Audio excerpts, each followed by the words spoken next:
Hello, Enlightenment Academy. How are you guys? It's March, and we are just a few weeks away from Easter weekend. We as a staff, Enlightenment Academy, wanted to just step back and take a look at Easter and the meaning of things like Good Friday and Resurrection Sunday. And I have to be honest, I love Good Friday and I love the Easter season every year because I find, and especially this year I need to be honest, that in the busyness of everything that's going on in life, just so many things happening, that the diamond of the cross and the beauty of everything God has done has begun to collect a little bit of dust. That the clarity of all the work of God had not begun to glow in my eyes, the eyes of my heart. And so I've been really encouraged and refreshed as we are headed into Easter, and I'm preparing to talk to you about Good Friday. And I hope you guys are encouraged as well as we look at the cross and the resurrection. So what is Good Friday? Well, Good Friday is the day we have chosen to celebrate the death of Christ. So Christ died on a Friday on the cross. And as we know, he rose on a Sunday. So he died and then was raised on the third day. So Good Friday is the day that we have taken and chosen to celebrate the death of Christ every year as a holiday. So, but what is the basis of Good Friday? And as many questions of the Bible can be answered, the basis is God. The basis of Good Friday actually begins with creation. The basis of everything is that God created everything from nothing. The basis of the gospel is that from nothing God created everything. That God is holy and that he began everything. He created the heavens and the earth, and he created Adam and Eve. And the second part of that is actually the image of God, the imago Dei in man, that humanity carries the characteristics and aspects and some parts of the personality of God. We reflect God in creation. But really where the gospel becomes important is in that story from Genesis 3. The serpent sneaks into the garden and then begins to tempt Eve. And what we find is that both Adam and Eve, Adam was with Eve in that dialogue, and she handed him the fruit, and they both disobeyed together. And Adam, as a husband and a leader, is doing nothing and lands a death blow and a curse to all humanity. From then on, both Adam and Eve and all their children are now cursed. And look at the world around us. We do not obey God. We don't live like we ought.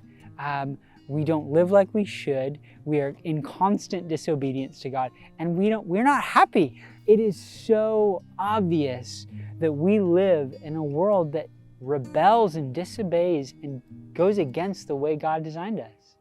So the fall of Adam and Eve, the disobedience of Adam and Eve is really the beginning of our need. And to elaborate and to talk about that is that when Adam and Eve disobeyed, they landed a death blow, deserving of death, deserving of punishment. And why that is the character and holiness of God. He cannot stand in disobedience or sin.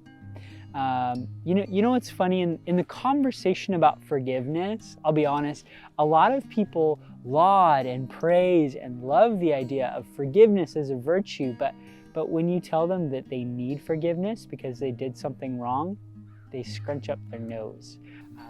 We love the idea of forgiveness, but admitting we did something wrong, not so popular. But what is the basis of the hope of the gospel? Well, again, it's God. But this is where the coin turns. This is what I love, that the hope of the gospel is in the goodness of God, the mercy of God, The hope of Good Friday is that an all-powerful God created a plan to save and redeem humanity that didn't deserve it. There's one thing that I have truly come to appreciate about Good Friday is that it's a promise. One thing I love is that in a world of broken promises, the cross is a reminder that God keeps his promises. And this is where it gets real emotional for me because, and probably for a lot of you too, that we live in a world of broken promises. We live in a world that our hearts get broken, that people don't do things, people hurt us, things don't go the way we'd planned. But the cross is the promise that God is coming. The promise of the cross is that it doesn't matter who you are. It doesn't matter where you're at. It doesn't matter what you've done. The cross is saying, believe in me and I am coming for you. One last thing that I would like to leave you with is John 15. I have loved you. Jesus is speaking in John 15 to his disciples, and he says, I have loved you as my Father has loved me. Abide in my love. If you keep my commandments, you will abide in my love. If you do what I ask, look at the Gospels. Do what Christ asks in the New Testament. Live a new life. If you keep my commandments, you will abide in my love. I say these things to you so that my joy may be in you and your joy may be full. The reason why we have the hope of the gospel is so that our redemption and our forgiveness is purchased so that we can hope in him today and live for him today and look forward to him today, even though we don't deserve it. So that's our message on Good Friday. I hope that you are encouraged, and we will see you soon.